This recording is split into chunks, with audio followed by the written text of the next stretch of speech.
Well, first of all, we have a hard time actually assessing how much food is wasted because food waste doesn't tend to stick around, it just goes away. So getting a sense on how much food is wasted is difficult, and thus it's hard to get people to pay much attention and think of it as an issue. Secondly, we don't see the resources that are embedded in the food we produce, and those resources are then wasted when we throw away food. So that importance of food wastage as an environmental issue is lost on the general public.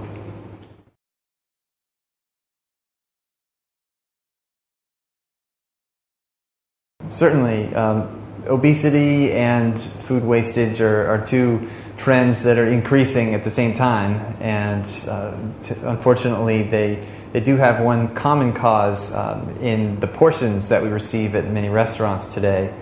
So as many folks will be familiar with, you often receive so much food at a restaurant that in order to eat everything, you'll be eating too much. So we're constantly being put in this position where we can either overeat or waste food.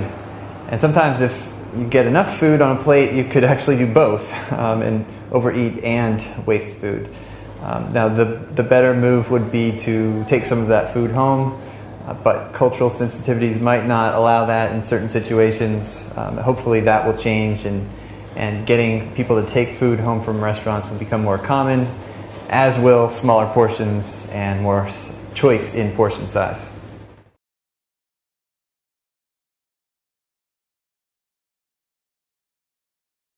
Well, when we're sending food to an incinerator, we're not realizing all of the potential energy that we could. It's often called a waste-to-energy facility, but it's not really that, and anaerobic digestion would be a better way to glean the energy embedded in that food as opposed to incineration. At the same time, there's also emissions that happen at any incineration plant, and so you have to take that into consideration when you're looking at the total environmental picture for incinerating food.